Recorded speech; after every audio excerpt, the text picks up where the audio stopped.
오늘은 사순 제2주간 월요일입니다. 루카가 전한 거룩한 복음입니다. 그때 예수님께서 제자들에게 말씀하셨다. 너희 아버지께서 자비하신 것처럼 너희도 자비로운 사람이 되어라. 남을 심판하지 마라. 그러면 너희도 심판받지 않을 것이다. 남을 단죄하지 마라.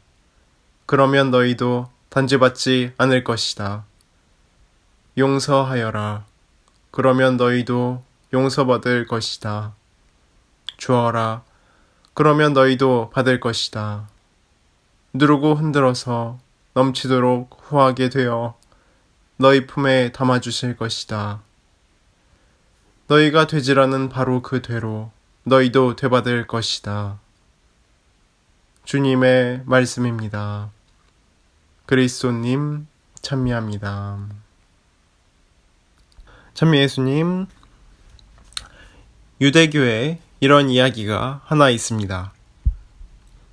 옛날에 랍비 시몬이라는 사람이 있었는데 이 사람이 어느 날 천국에서 자기 자리가 어디쯤인지 궁금해졌습니다. 그래서 하느님께 그것을 가르쳐 달라고 기도를 드렸습니다.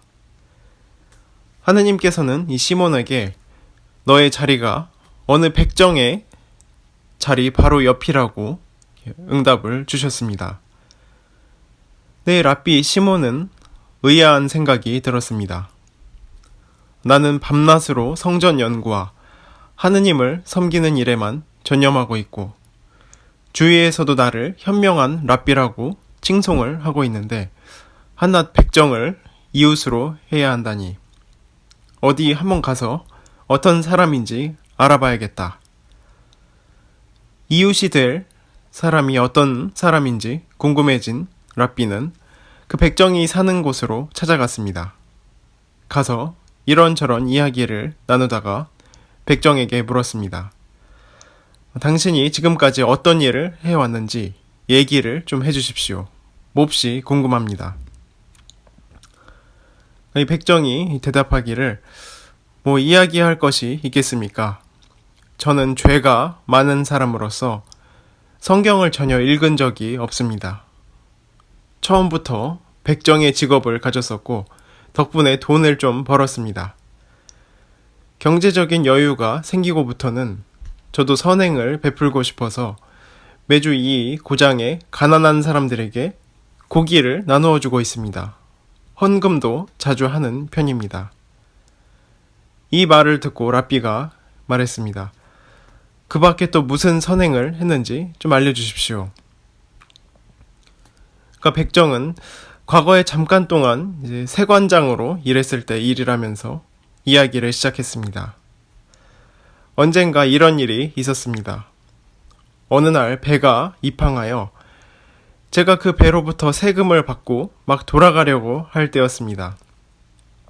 돌아서는 저를 선장이 불렀습니다.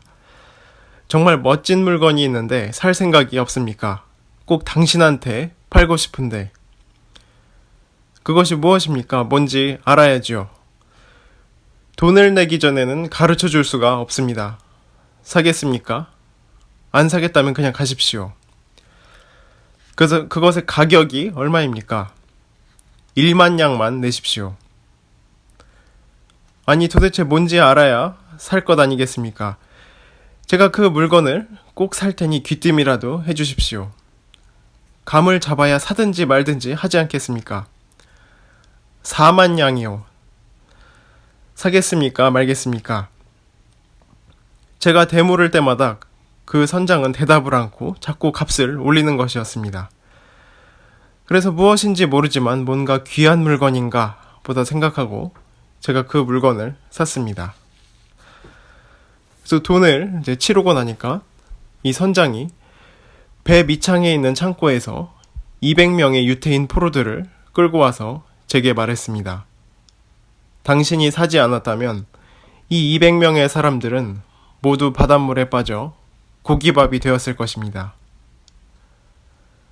저는 그 사람들을 집으로 데려가 먹이고 옷도 새로 갈아입혔습니다.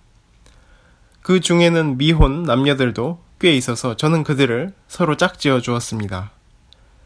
그런데 그들 중 눈에 띄는 유난히 아름다운 처녀가 있었습니다. 그래서 제 아들의 신부감으로 삼으려고 했습니다. 그리고 마침내 제 아들과 그 처녀가 결혼하는 날이 되었습니다. 많은 사람들의 기쁜 얼굴 속에서 유독 슬픈 얼굴을 하고 있는 어느 젊은이가 있었습니다. 그래서 밖으로 조용히 불러내어 물어보았습니다. 도대체 무슨 이유로 그렇게 슬픈 표정을 하고 있습니까? 처음에는 아무 대답도 않다가 재차 물어보자 그가 대답을 했습니다. 오늘 댁의 아드님과 결혼하게 되는 처녀는 바로 나의 아내가 될 여자였습니다. 우리 유태인 200여 명이 포로로 잡히던 그날이 바로 우리 두 사람의 결혼식 날이었습니다. 결국 결혼식도 못 올리고 포로 신세로 끌려다니다 오늘 그 여자가 결혼을 하게 된 것입니다. 그러니 제가 슬프지 않겠습니까? 저는 은 200냥을 내놓으면서 그 처녀를 잊을 수 없겠냐고 물었습니다만 그 젊은이는 그렇게 할 수 없다고 이야기를 했습니다. 하지만 그가 대답을 했습니다.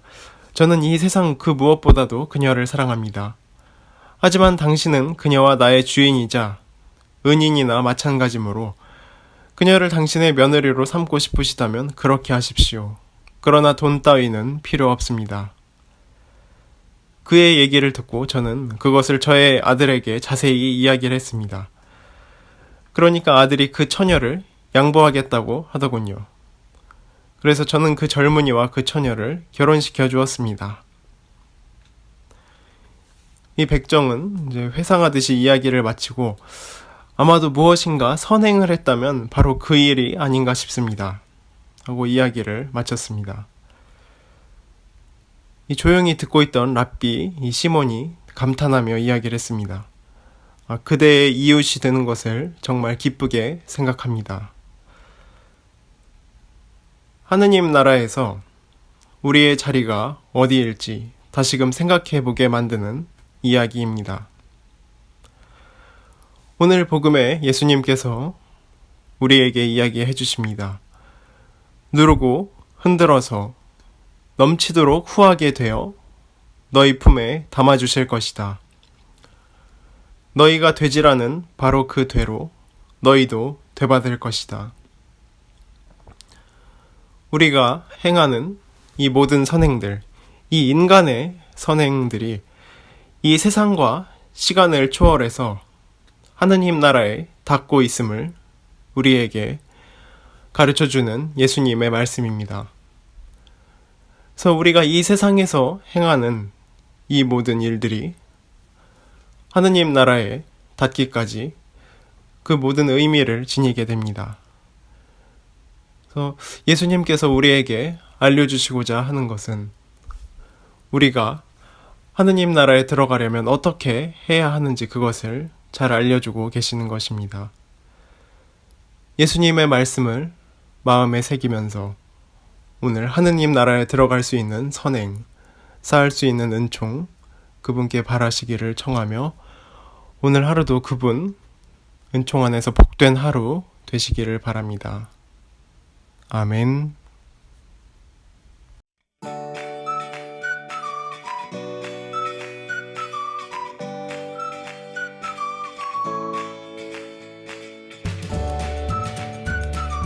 생태맘 청국장.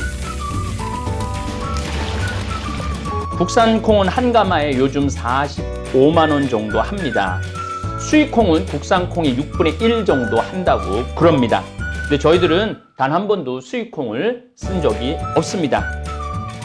성필리포 생태 마을에서는 콩값이 뛰어도 내려도 가물어도 풍년이 들어도 흉년이 들어도 청국장 가루는 지난 10년 동안 1kg에 3만원 판매 변함이 없습니다.